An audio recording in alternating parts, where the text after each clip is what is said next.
While today it no longer stands, the house that used to be located within the 500 block of Clark Street in Toledo, Ohio, will always be remembered by those who encountered the ominous entity that lurked within its walls.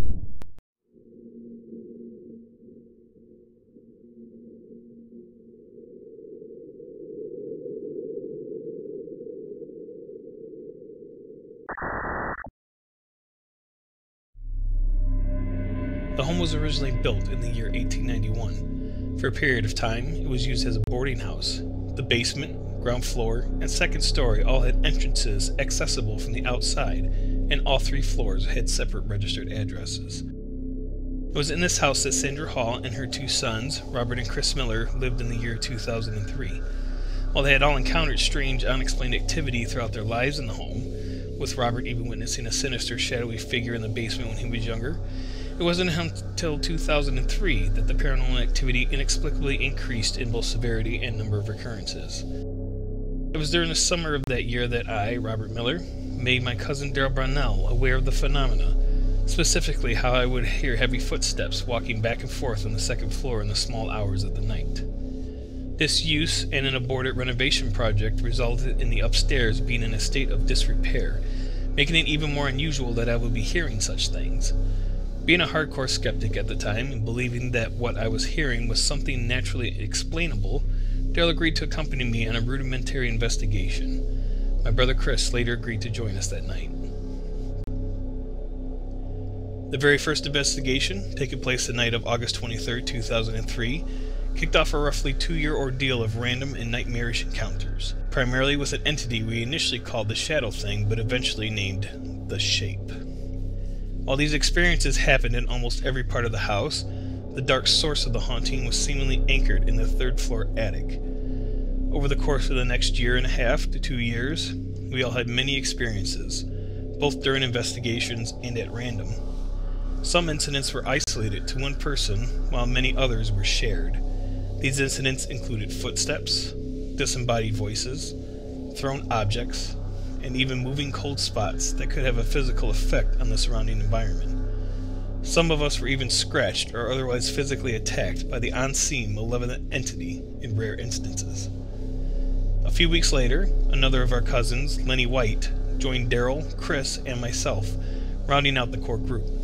Despite our inexperienced amateur investigations, lack of better equipment, and occasional lapses into comical antics during periods of inactivity,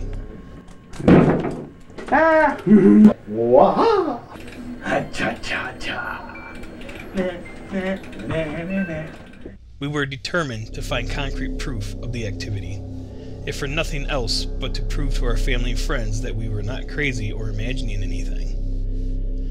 While we were unable to record hard video evidence of this entity over the course of over a dozen investigations, many different EVPs were recorded.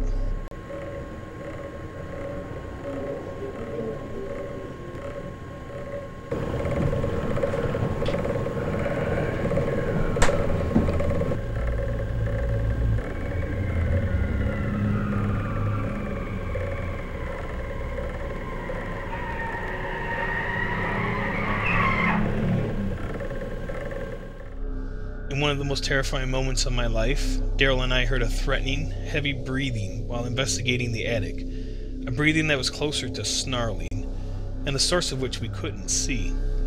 Our basic 8mm camcorder did not record these sounds, much to our later frustration, but strangely enough, they recorded something else, something that sounds like footsteps and a whistling breeze. However, on a later investigation, several weeks later, we recorded an EVP of something that sounded very close to the breathing that Daryl and I heard. We did not hear this as it happened.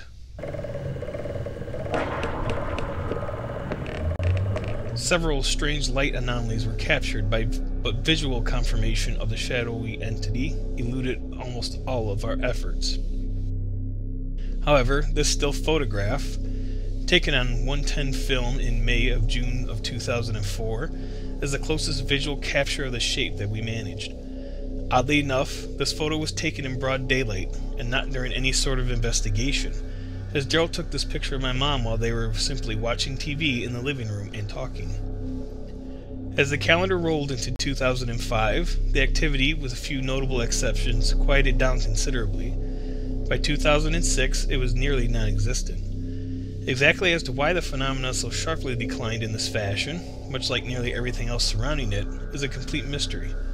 It was almost as if the very intensity of the haunting caused it to burn itself out more rapidly, like how a star or higher mass burns through its fuel much quicker than a smaller star. But what helped power the haunting to begin with? One unverified account concerns a photographer who once lived in and operated out of the basement while the residence was still a boarding house. Supposedly, his business was shut down because the photographer did not have a special use permit from the city. The photographer, conceivably upset over the loss of his hobby and livelihood, subsequently took his own life in the basement, and it was in this basement where I first saw the shadow person. Was it the remnants of the photographer that I witnessed? However, the sad tale of the photographer was the only tragedy that allegedly took place in the home. While attempting to remodel the flooring in the living room, James Miller, my father, discovered a large dark stain in the floorboards. When James mentioned the stain to one of our neighbors who lived across the alley from the house, the neighbor gave James an account of a man named Hank, his wife Mary, and their son Mike, who all lived in the house at an unspecified time before James and his family lived there. The story given by this neighbor paints a grim picture of the fate that fell upon that family. One particular night, after Hank, against his wife's wishes, allowed Mike to leave with his friends, Mike and all three of his companions were killed in a car accident. Mary, distraught over the loss of her son and, quite possibly, blaming Hank for his death, shot her husband dead in the living room. Mary was then committed to a mental health institution. Was the EVP of the blood-curdling shriek we captured the tormented essence of Mary left behind in the house?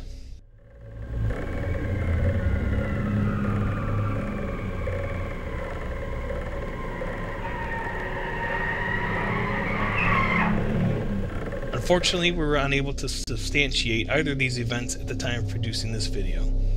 Ownership records do not show the names of Hank, Mike, or Mary ever having lived there, but that does not mean they didn't rent the house from someone who did own it. If we manage to verify these stories in the future, we will provide an update. So what exactly was the sinister Shadow Man, and why did it even exist? Was it the photographer who committed suicide in the basement? Was it Hank? Was it simply the emotional residue of Hank's grief, guilt, and rage over the loss of his son that twisted itself out from the trauma of his murder? Or did the separate energies released by Mary's descent into insanity, Hank's murder, and the photographer's suicide somehow merge and give birth to a distorted embodiment of grim human behavior? Was the shadowy figure its true form, or was it only what could be observed by human perception and technology? Were there other factors? Or do the answers consist of completely different elements entirely? We can only speculate. Further investigations of the house itself are impossible, as it became abandoned in 2010. A fire gutted the property in 2016, and it was razed to the ground a few years later, taking with it all of its secrets. The haunting never really stops haunting. Those that witness events of this kind always remain troubled by their own questions of what, exactly, they truly encountered. For those of us that experienced the ominous echoes trapped inside of the house on Clark Street, these questions are what we now pursue answers to as Alterworld Paranormal. But maybe we'll only know the elusive answers after we become nothing but echoes ourselves.